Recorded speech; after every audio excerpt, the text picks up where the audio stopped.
esté con ustedes. Lectura del Santo Evangelio según San Lucas. En aquel tiempo, Jesús volvió a Galilea con la fuerza del Espíritu, y su fama se extendió por toda la región. Enseñaba en las sinagogas y todos lo alababan. Fue a Nazaret, donde se había criado. Entró en la sinagoga, como era su costumbre, los sábados, y se puso en pie para hacer la lectura. Le entregaron un libro del profeta Isaías, y desenrollándolo encontró el pasaje donde estaba escrito: El Espíritu del Señor está sobre mí, porque Él me ha ungido. Me ha enviado para anunciar el Evangelio a los pobres, para anunciar a los cautivos la libertad y a los ciegos la vista, para dar libertad a los oprimidos, para anunciar el año de gracia del Señor. Y enrollando el libro, lo devolvió al que le ayudaba y se sentó. Todos en la sinagoga tenían los ojos fijos en él, y él se puso a decirles: Hoy se cumple esta escritura que acaban de oír. Y todos le expresaban su aprobación y se admiraban de las palabras de gracia que salían de sus labios. Palabra del Señor. Gloria a ti, Señor Jesús. Tomen asiento un momentito, queridos hermanos. Hemos notado que en los días posteriores a la solemnidad de la Epifanía, o sea, en estos días, de lunes, ya estamos jueves, se producen muchas variaciones en los textos evangélicos. Para comenzar, decía ayer, si alguien, ahora que hay internet, puede escuchar alguna misa grabada de algún país donde la Epifanía se haya celebrado el día 6 de enero, pues las lecturas de hoy no coinciden con esta, por si acaso. Y no es que ellos se hayan equivocado y nosotros estemos bien o al revés, no, sino que la liturgia contempla para las diócesis, porque la iglesia es territorial, esta es una aclaración litúrgica que hay que hacerla de todas maneras.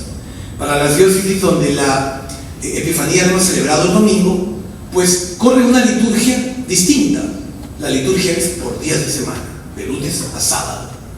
Lunes a sábado después de la Epifanía. Hay días en que el 6 de enero cae miércoles, pero nosotros celebramos antes la Epifanía. Entonces siempre vamos a leer las lecturas lunes, martes, miércoles, jueves. Es la semana más difícil de entender la liturgia. Los días, por las diócesis, mejor dicho, que celebran el día 6 justo, tiene otra liturgia distinta. Se rige por los días de semana. Por eso que hoy, si escuchan cualquier padre español, por ejemplo, porque en España se celebró el 6 de enero la Epifanía, hoy día han leído el Evangelio que nosotros leímos ayer. Eso es un tema de la liturgia que el próximo año cambia y todos los años va a cambiar, porque no siempre 6 cae lunes, no siempre cae domingo, o no siempre cae cualquier otro día de la semana, siempre va cambiando. Ese es un tema que creo que vale la pena. ¿Por qué digo esto? Porque los evangelios de esta semana, la suerte que hemos tenido nosotros de correr toda la semana, que se llama semana después de la Epifanía, de lunes a sábado, son evangelios de manifestaciones, porque Epifanía es revelación, es manifestación, es mostración. Es tanto así que hemos leído un evangelio de Mateo, 2 evangelios de Marcos, 1 de Lucas, y vamos a leer uno de Juan. O sea, todos los evangelistas en esta semana. Pues lo que sucede es que esta semana la iglesia nos va a presentar escenas donde se muestran a Jesús en distintas circunstancias que nosotros podemos identificar como circunstancias donde Dios se muestra por intermedio de su Hijo. Ese es el mensaje que vimos el día domingo en la Epifanía. Generalmente uno asocia Epifanía con la llegada de los Reyes Magos. No está mal, pero esta fue la Epifanía, una Epifanía. Hay muchas Epifanías, por si acaso, tanto en el Antiguo Testamento como en el Nuevo Testamento.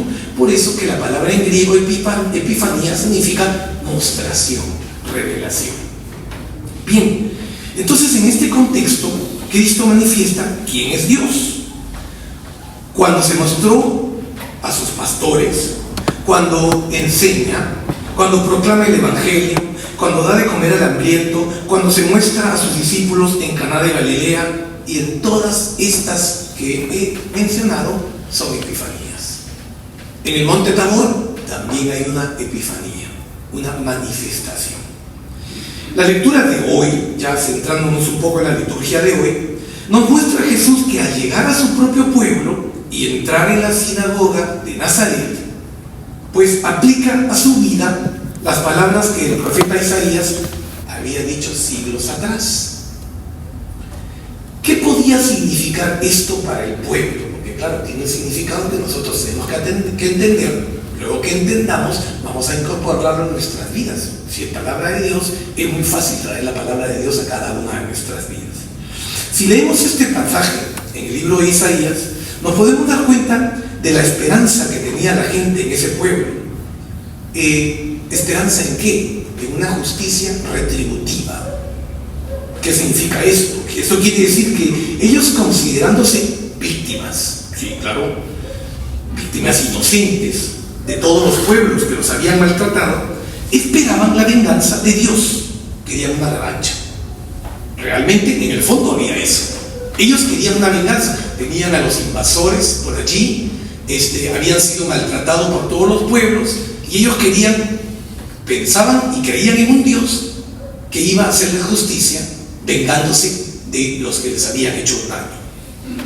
¿Realmente a qué se refiere Jesús al leer este pasaje de Isaías y aplicarlo a su vida? Porque ahí está la manifestación.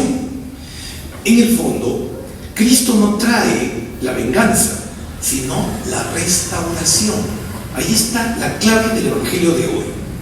Es decir, levantar al que está en el suelo. No es destruir al que destruyó, sino levantar al que fue destruido y dañado o abusado. Por eso, cuando hablamos de una justicia retributiva, hablamos de una justicia que vuelve las cosas al orden natural, al orden de Dios. Si leemos Isaías 61, hoy día hemos leído Isaías en la primera lectura, hemos leído Isaías 61, mejor dicho, en el Evangelio, las palabras: el Espíritu del Señor está sobre mí, porque Él me ha ungido, me ha enviado a anunciar el Evangelio. Si leemos Isaías 61, dice textualmente: el Espíritu del Señor me ha ungido, lo que hemos leído. El día de la venganza de nuestro Dios, dice.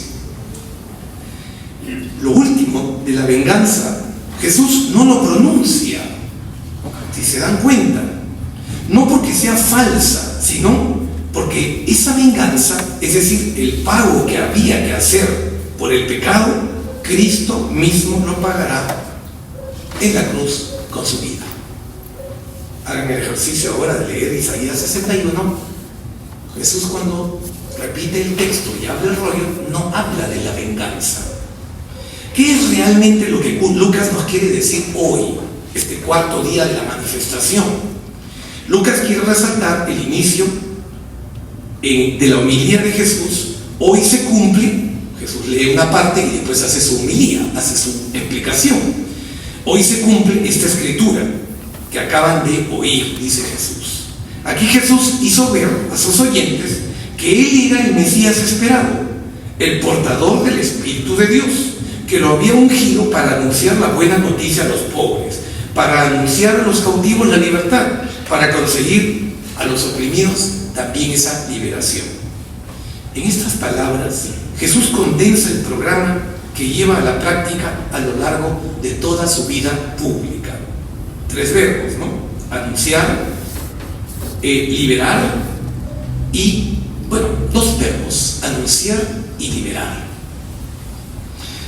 La misión que ha recibido del Padre tiene como opción preferencial hacer posible una vida nueva a todos, en especial el rollo que leyó, a los pobres, a los cautivos, a los oprimidos y a todos los que padecen de cualquier enfermedad del cuerpo y del alma.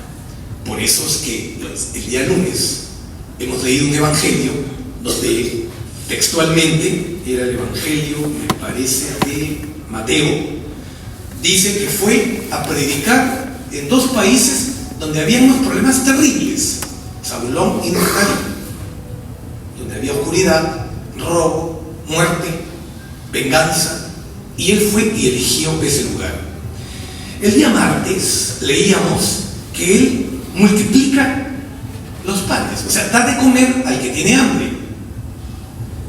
El día de ayer leíamos el Evangelio de Marcos, donde dice, llegada la noche, la barca estaba en medio, viendo que renaban con dificultad, él pasa y se manifiesta allí como aquel que va a dar ánimos, porque miren lo que dice ayer: ánimo, soy yo, no tengan miedo.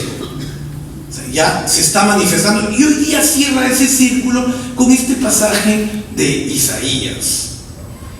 ¿Qué buena noticia se le puede dar a alguien que sufre? Es una buena pregunta, y yo creo que el Evangelio de hoy la responde. Que aparte de curar su cuerpo, Dios siempre perdona sus pecados. Lucas nos quiere transmitir que si somos los discípulos de Jesús, estamos llamados a recibir el Espíritu del Señor sobre nosotros, a anunciar la buena noticia a los demás, recibir, anunciar, y también con nuestras palabras y consuelos sanar dolores. Ya van otros 3 verbos: recibir, anunciar y sanar. A anunciar a los demás el tiempo de gracia que Dios nos trae, es decir, a anunciar y a tener una vida que refleje la luz de Cristo. Y la única forma de conseguir esta luz es cumpliendo los mandatos de la primera lectura que hemos leído de Dios: amar a Dios y amar al prójimo.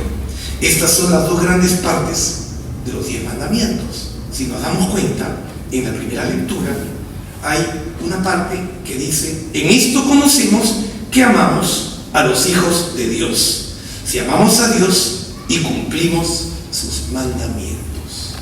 Amar a Dios y cumplir sus mandamientos. Eso significa, dice textualmente, en esto conocemos que amamos a los hijos de Dios, si amamos a Dios y amamos sus mandamientos.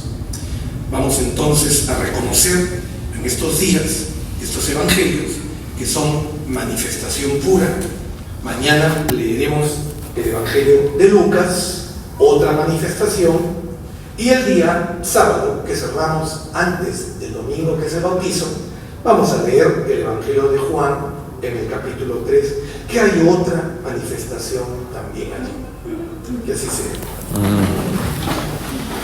Familia Guardes y Fuentes, familia Mendoza Celada, Alfredo Rivera y Susi Macedo, Paulina Corberas y Fuentes, Inés Margarita García Calderón, Rosy Santa María, familia Iriarte Alba, familia González Cadillo, familia Santa María Bullman, familia Lisier Corbeto, familia Torres Neira, familia Hidalgo del Álamo, familia Loce Romero, familia Vázquez Piana, familia Casinetti Hübner, familia Carrillo Santa María, Bianca y Mateo Casinelli Loce, Diego Alonso y Ana Paula Iriarte Alba, Sebastián y Valeria Torres Neira, y por las almas y por las familias de nuestra comunidad, roguemos al Señor. Te lo pedimos, Señor.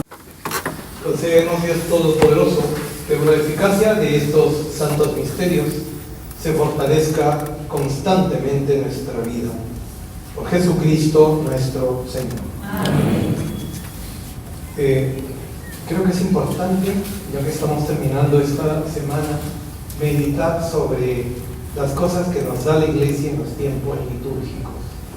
Estamos en el tiempo litúrgico de Navidad, y dentro de ese tiempo hay un subtiempo chiquito que es después de la Epifanía. Yo debería preguntarme, ¿para qué la Iglesia quiere mostrarme la Epifanía? Para desarrollar en nosotros una virtud teologal. Teologal significa que viene del cielo, pero que nosotros tenemos que hacer el esfuerzo para que cuando venga del cielo, preservarla y hacerla crecer también. Y con estas mostraciones, con esta Epifanía, con esta revelación, con la revelación de la palabra de Dios, hoy el Espíritu del Señor ha venido, y se ha venido ya, ahí está la Epifanía, pero con todas estas manifestaciones que vemos esta semana y que seguiremos viendo, pues tenemos que desarrollar y preservar en nosotros esa virtud teologal de la esperanza, tan importante en este mundo y para nosotros que vivimos en este mundo en estos tiempos. Vamos pues a pedirle a nuestra Madre del Cielo aquello, que la palabra de Dios sea para nosotros esa fuerza que necesitamos para ir desarrollando esas virtudes que son importantes en nuestro camino.